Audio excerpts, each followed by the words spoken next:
Hello friends, how you all are? I thought that you all are well.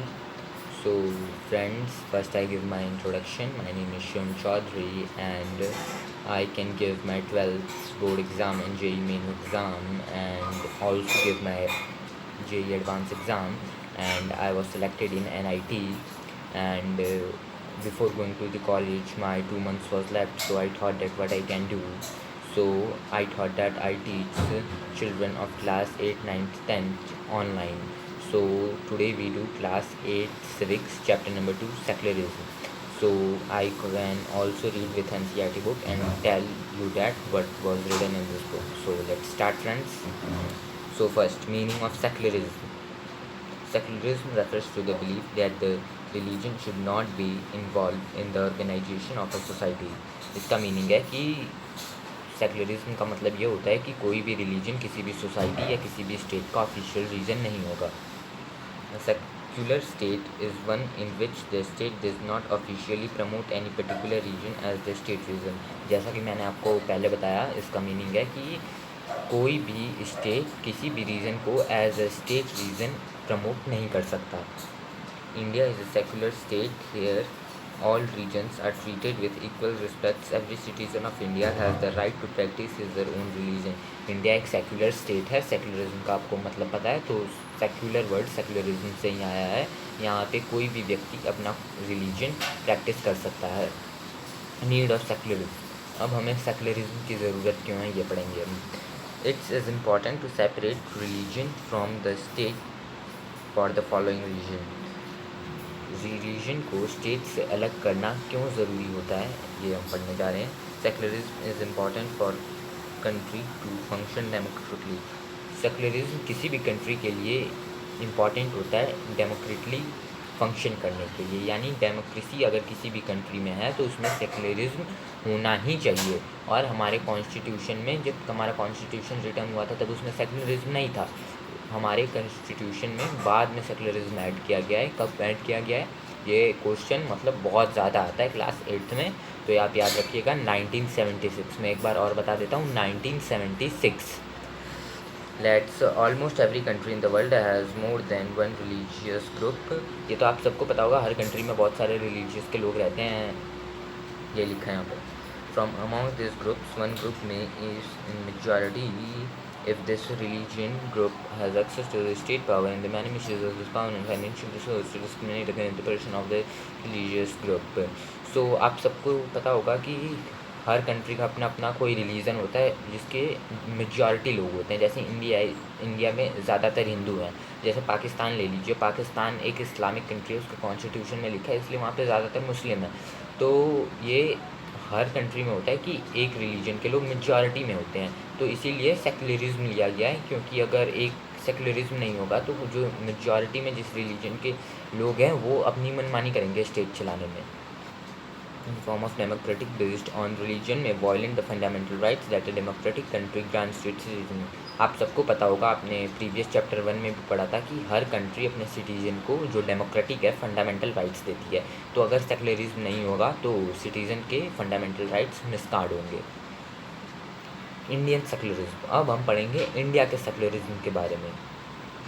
Although the term secular has been inserted in the preamble in 1976, yet India was always been a secular state. यहाँ पे वही लिखा है जो मैंने आपको पहले बताया कि सेकुलरिज्म इंडिया में शुरुआत से नहीं था. इसको ऐड किया गया है 1976 में. ये याद रखिएगा 1976.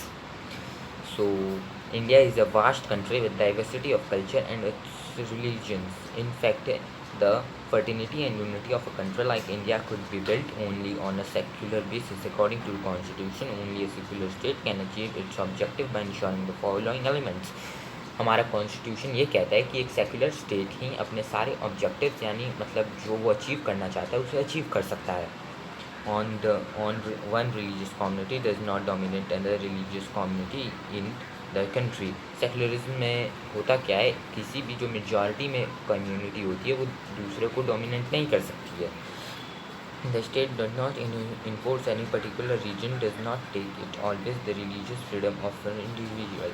इसके अनुसार कोई भी स्टेट किसी भी पीपल को फोर्स नहीं कर सकता है। जैसे आप हिंदू हो तो आप हिंदू में ही रहोगे, आप मुस्लिम हो तो मुस्लिम में रहोगे। कोई भी स्टेट की गवर्नमेंट आपको फोर्स नहीं कर सकती है कि आप हिंदू हो तो मुस्लिम बनो, मुस्लिम हो तो हिंदी बनो, सिख हो तो ईसाई बनो, मतलब कुछ भी फोर्स नहीं कर सकती है। आप समझ रहे हो? ओके।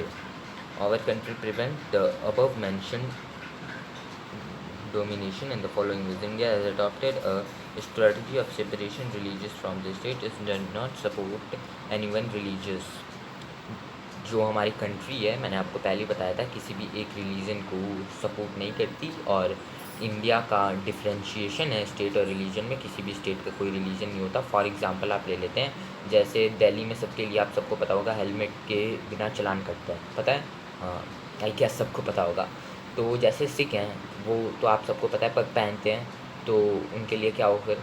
तो हमारी गवर्नमेंट ने ये निकाला है कि सबके लिए चालान कटेगा, लेकिन रिलीजन को ध्यान में रखते हुए सिख्स के लिए मतलब वो बिना हेलमेट पहने भी चला सकते हैं, उनके लिए कोई वैसी दिक्कत नहीं है। एक और एग्जांपल ले लेते हैं, जैसे हमारे कंट्री में आप सबको पता है पहले बहुत ज़्यादा अनटचेबिलिटी थी अपर कास्ट हिंदू और लोअर कास्ट हिंदूज़ में। तो हमारी गवर्नमेंट, मतलब आप सबको पता ही है कि जब से रिपब्लिक हुआ हमारा कंट्री, तब से अनटचेबिलिटी नहीं है उतनी। हमारी गवर्नमेंट ने रूल निकाला कि कोई भी अनटचेबिलिटी नहीं होगी। लेट्स आगे रीड करते हैं हम। हाँ, अब हम पढ़ेंगे कि हमारा जो सेकुलरिज्म है इंडिया का, वो किन किन कंट्रीज़ से सिमिलर है। लगभग मतलब सारी कंट्रीज़ से सिमिलर है, और एक दो पॉइंट्स कौन से हैं जो अनसिमिलर है कुछ कंट्रीज़ और इंडिया में। So let's start. पहले हम पढ़ते हैं similarities. Some of the above mentioned objectives regarding secularism are similar in other countries as well as have been included in the constitution for other democratic countries of the world. According to the First Amendment of the US Constitution, the legislature cannot declare the official religion. इसका meaning है कि जैसे हमारे US से अभी compare कर रहे हैं, तो यूएस में भी लेजिस्लेचर होता है, जैसे हमारा का स्टेट का सीएम होता है, वहाँ पे लेजिस्लेचर होते हैं। तो लेजिस्लेचर किसी भी रीजन को ऑफिशियल रीजन के तौर पे नहीं रख सकता, जैसे कि सेम टू सेम इंडिया में है। चलिए अब हम अनइक्वालिटीज़ पढ़ते हैं, जो इक्वालिटी नहीं है हमारे और यूएस कॉन्स्टिट्यूशन में।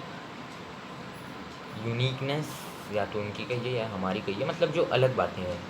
Indian secularism differ from other democratic countries in the world in following veg. Indian secularism can intervene in religions appear example in case of touchability, but there was not strict separation between in state of America. जैसे इसको ध्यान से समझिएगा, बहुत important point है। जैसे मैंने आपको पहले भी बताया कि अनटचेबिलिटी थी हमारी कंट्री में पहले, तो हमारी कॉन्स्टिट्यूशन है उसमें ये था कि upper caste lower caste Hindu में कोई भी डिस्क्रिमिनेशन नहीं कर सकता। लेकिन वही अमेरिका का कॉन्स्टिट्यूशन है, उसने कहा है कि हम रिलीजन में इंटरफेयर ही नहीं करेंगे। रिलीजन में अपर कास्ट टच करे लोअर कास्ट को या नहीं करे, उससे हमारा कोई दिक्कत नहीं है, हमको बिल्कुल इंटरफेयर ही नहीं करना है। लेकिन इंडियन कॉन्स्टिट्यूशन में इंटरफेयर मतलब करता है, लेकिन आप समझ रहे हो, बहुत ज़्यादा जब ज़रूरत होती है तब करता है। उसमें एक लाइन है डिफरेंशिएशन की इंडियन कॉन्स्टिट्यूशन और रिलीजन में, इंडियन स्टेट और रिलीजन में। लेकिन अगर मतलब बहुत ज़्यादा ज़रूरत हो तो ये लाइन हम हटा सकते हैं, लेकिन यूएस कॉन्स्टिट्यूशन में कुछ भी हो ये लाइन नहीं हटेगी। Okay, so I thought that you all can understand it carefully. If you understand this video, so please like this channel, subscribe this channel and press the bell icon for latest update. So bye friends, see you, have a next day.